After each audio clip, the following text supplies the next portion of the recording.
ನಮಸ್ಕಾರ. ವಿಕೆ ಡಿಜಿಟಲ್ ನ್ಯೂಸ್ಗೆ ಸ್ವಾಗತ. ಜಮ್ಮು ಮತ್ತು ಕಾಶ್ಮೀರದಲ್ಲಿ ಎಡೆಬಿಡದೆ ಮಳೆ ಸುರಿಯುತ್ತಿದೆ. ಹಾಗಾಗಿ ಅಮರನಾಥ ಯಾತ್ರೆಯನ್ನು ಸ್ಥಗಿತಗೊಳಿಸಲಾಗಿದೆ. ಕಳೆದ 36 ಗಂಟೆಗಳಿಂದ ನಿರಂತರವಾಗಿ ಮಳೆ ಸುರಿಯುತ್ತಿರುವ ಕಾರಣ ಇಂದು ಕೂಡ ಅಮರನಾಥ ಯಾತ್ರೆಯನ್ನು ಸ್ಥಗಿತಗೊಳಿಸಲಾಗಿದೆ ಎಂದು ಅಧಿಕಾರಿಗಳು ಮಾಹಿತಿ ನೀಡಿದ್ದಾರೆ.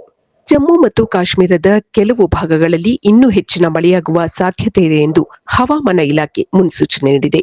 ನಿನ್ನೆ ಬಲ್ತಾಲ್ ಮಾರ್ಗದಲ್ಲಿ ಭೂಕುಸಿತ ಸಂಭವಿಸಿ ಮಹಿಳಾ ಯಾತ್ರಿಕರೊಬ್ಬರು ಮೃತಪಟ್ಟಿದ್ದು 3 ಗಾಯಗೊಂಡಿದ್ದಾರೆ. ಪಹಲ್ಗಾಮ್ ಮತ್ತು ಬಲ್ತಾಲ್ ಶಿಬಿರಗಳಿಂದ ಗುರುವಾರ ಅಮರನಾಥ ಯಾತ್ರೆಯನ್ನು ಸ್ಥಗಿತಗೊಳಿಸಲಾಗಿದೆ.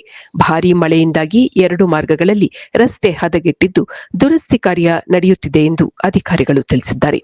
ಆದರೂ ಕೂಡ ಪಂಚ್ತಾಮಿ ಶಿಬಿರದಲ್ಲಿ ತಂಗಿದ್ದ ಯಾತ್ರಿಕರಿಗೆ ಬಿಆರ್ಒ ಮತ್ತು ಪರ್ವತ ರಕ್ಷಣಾ ತಂಡಗಳು ಸಾಕಷ್ಟು ನಿಯೋಜನೆಯೊಂದಿಗೆ ಪರ್ವತವನ್ನು ಇಳಿಯಲು ಅವಕಾಶ ಮಾಡಿಕೊಡುತ್ತಿದೆ ಎಂದು ಅವರು ವಿವರಿಸಿದ್ದಾರೆ. ಹವಾಮಾನ ಆಧರಿಸಿ ಶುಕ್ರವಾರದಿಂದ ಯಾತ್ರೆಯನ್ನು ಮತ್ತೆ ಆರಂಭಿಸಲಾಗುವುದು. ಜುಲೈ 3ರಿಂದ ಆರಂಭವಾದ ಅಮರನಾಥ ಯಾತ್ರೆಯಲ್ಲಿ ಇದುವರೆಗೂ 2.47 ಲಕ್ಷ ಜನರು ಶಿವನ ದರ್ಶನ ಪಡೆದಿದ್ದಾರೆ. ಆಗಸ್ಟ್ 9ಕ್ಕೆ ಈ ಯಾತ್ರೆ ಮುಕ್ತಾಯಗೊಳ್ಳಲಿದೆ. ಬಿಜೆಪಿ ರಾಜ್ಯ ಘಟಕದ ಅಧ್ಯಕ್ಷರಾಗಿರುವ ಬಿವೈ ವಿಜಯೇಂದ್ರ ಬಣದಲ್ಲಿರುವ ಮಾಜಿ ಸಚಿವ ಎಂಪಿ ರೇಣುಕಾಚಾರ್ಯ ಅವರು ಕೇಂದ್ರ ರಾಜ್ಯ ಸಚಿವ ವಿ ಸೋಮಣ್ಣ ಅವರನ್ನು ದೆಹಲಿಯ ಬಿಜೆಪಿ ಕೇಂದ್ರ ಕಚೇರಿಯಲ್ಲಿ ಭೇಟಿಯಾಗಿದ್ದಾರೆ. ಇವರಿಬ್ಬರ ಈ ಭೇಟಿ ಚರ್ಚೆಗೆ ಗ್ರಾಸವಾಗಿದೆ.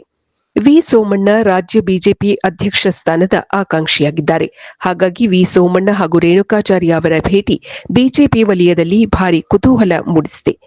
ಸುದ್ದಿಗಾರರು ಈ ಬಗ್ಗೆ ಪ್ರಶ್ನಿಸಿದಾಗ ನೇರವಾಗಿ ಉತ್ತರಿಸದ ರೇಣುಕಾಚಾರ್ಯ, ನಮ್ಮಲ್ಲಿ ಇರುವುದು ಒಂದೇ ಬಣ, ವಿಜಯೇಂದ್ರ ಅವರ ನೇತೃತ್ವದಲ್ಲಿಯೇ ಪಕ್ಷ ಸಂಘಟನೆ ಮಾಡುತ್ತೇವೆ ಎಂದು ನುಡಿದು ಅಲ್ಲಿಂದ ನಿರ್ಗಮಿಸಿದರು. ಈ ಭೇಟಿಯ ಸಂದರ್ಭದಲ್ಲಿ ರಾಷ್ಟ್ರೀಯ ಬಿಜೆಪಿ ಉಪಾಧ್ಯಕ್ಷರಾದ ರೇಖಾ ಶರ್ಮಾ ಹಾಗೂ ಕಚೇರಿಯ ಕಾರ್ಯದರ್ಶಿ ಮಹೇಂದ್ರ ಪಾಂಡೆ ಅವರು ಸಹ ಇದ್ದರು. ಪಹಲ್ಗಾಮ್ನಲ್ಲಿ 26 ನಾಗರಿಕರನ್ನು ಕೊಂದ ಭಯೋತ್ಪಾದಕರು ಅದೇ ಸ್ಥಳದಲ್ಲಿಯೇ ಗಾಳಿಯಲ್ಲಿ ಗುಂಡು ಹಾರಿಸಿ ಸಂಭ್ರಮಾಚರಣೆ ಮಾಡಿದ್ದರು ಎಂದು ಪ್ರತ್ಯಕ್ಷದರ್ಶಿಯೊಬ್ಬರು ರಾಷ್ಟ್ರೀಯ ತನಿಖಾ ಸಂಸ್ಥೆಗೆ ತಿಳಿಸಿದ್ದಾರೆ. ಘಟನೆ ನಡೆದು 3 ತಿಂಗಳ ನಂತರ ಇದೀಗ ಈ ವಿಷಯ ಬೆಳಕಿಗೆ ಬಂದಿದೆ. ಏಪ್ರಿಲ್ 22ರಂದು 26 ಜನರನ್ನು ಕೊಂದ ಬಳಿಕ ಭಯೋತ್ಪಾದಕರು ಗಾಳಿಯಲ್ಲಿ 4 ಸುತ್ತು ಗುಂಡು ಹಾರಿಸಿದ್ದನ್ನು ತಾನು ನೋಡಿರುವುದಾಗಿ ಪ್ರತ್ಯಕ್ಷದರ್ಶಿ ತಿಳಿಸಿದ್ದಾರೆ. ಅಲ್ಲದೆ ಭಯೋತ್ಪಾದಕರಿಗೆ ಬೆಂಬಲ ನೀಡಿದ ಆರೋಪದ ಮೇಲೆ ತನಿಖಾ ಸಂಸ್ಥೆ ಬಂಧಿಸಿರುವ 2 ಸ್ಥಳೀಯರನ್ನು ತಾನು ನೋಡಿರುವುದಾಗಿ ಪ್ರತ್ಯಕ್ಷದರ್ಶಿ ತಿಳಿಸಿದ್ದು, ದಾಳಿ ನಡೆದ ಸಂದರ್ಭದಲ್ಲಿ ಅವರು ಸಹ ಆ ಜಾಗದಲ್ಲಿ ಇದ್ದರು ಎಂದು ತಿಳಿಸಿದ್ದಾರೆ.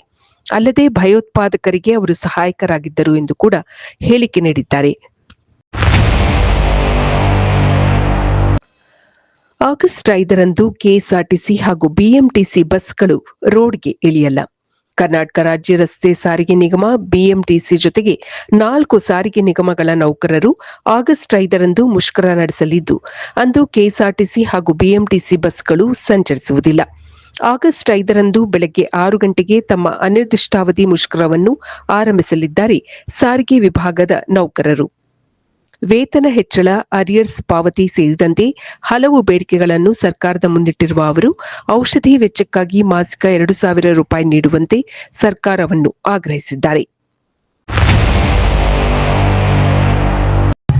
ಇದು ಈವರೆಗಿನ ಸುದ್ದಿಗಳು.